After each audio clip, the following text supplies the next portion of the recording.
Good Erev Shabbos, everyone. Hope you're having a wonderful day off. Thinking about this week's Parsha and all the brachot that are given from Yaakov to his children, we first see Yaakov bless Ephraim and Menashe, the two sons whose names we use when we bless our boys every Friday night. But then he turns to Yosef, and he blessed him that Hashem should be with him and bring him back to the land of Israel. And then he bequeaths the city of Shechem to Yosef as an inheritance, as Yerusha. V'ani nasati lecha Shechem achad alachecha, I give you Shechem, I give it to you instead of your brothers. Asher lakachti miyad Amori b'charbi b'kashti. Yaakov describes how he personally took the city of Shechem from the Amorite people, b'charbi u'b'kashti, with his own sword and bow. And that gives him the right to transfer the city to his son Yosef. The problem the Mefarshim deal with is that we have no record in the Torah where Yaakov uses weapons or any other physical force of any manner to conquer the city of Shechem. So what's he referring to? Bereshis Rabbah, the Midrash does depict a scene where Yaakov, despite disapproving of his children Shimon and Levi's actions to destroy Shechem, after they've done it, he literally grabbed his sword and his bow, says the Midrash, and stood at the entrance of the city, protecting his children from the surrounding nations who were not too pleased with what Shimon and Levi just did, but nonetheless, a father stood up to defend his children. But Onkelos, through his Aramaic translation, provides an interpretation more in line with the Yaakov Avinu we know. He translates the words sword and bow, charbi ubekashti, as betzlosi uveosi, with prayer and supplication. Those words might sound familiar as the same words that we use near the end of Kaddish. Tiskabel tzloson uveoson dechol beis Yisrael. May the prayers and supplications of the entire family of Israel, we say in Kaddish.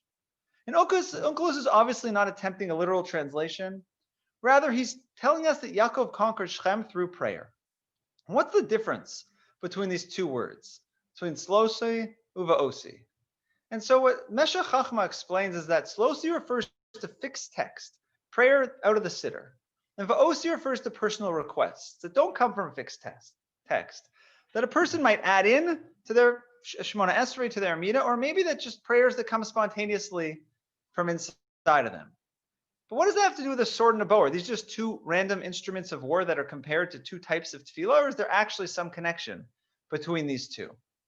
And what the Meshech Chachma explains is that there is a connection. The sword, or a sharp knife, is intrinsically dangerous. If a young child, God forbid, got hold of a knife, any parent or adult would freak out and run as fast as they could to take away this sharp, dangerous object from that child.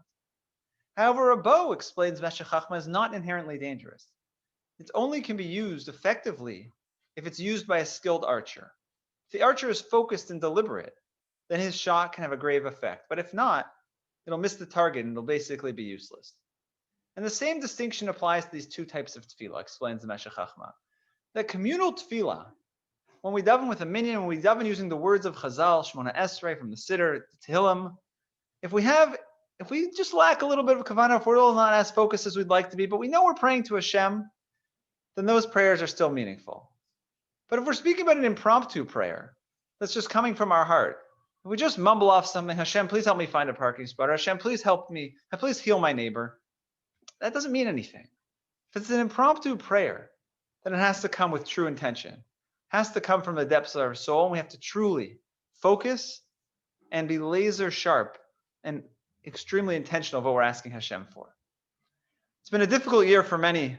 It's been a difficult year for the world. And as we come to the end of the secular year and we start a new one, I hope that we can all intensify our tefillot. We're seeing the light at the end of the tunnel. We hope the vaccine will spread, and many more people will be able to receive it as quickly as possible, and we'll get back to our old normal lives. But we know that tefillah is the ultimate decider of what happens. HaKadosh Baruch Hu, Hashem, runs the world. And so we ask Hashem for the new year, the new secular year, for January, February, March, as we continue on, for it to be a beautiful year, a healthy year, and a happy year. Wishing you all a wonderful Shabbos. I look forward to seeing many of you in shul, and those at home and those in shul. Hopefully your tefillah will be with extra kavanah this Shabbos. Shabbos, good Shabbos.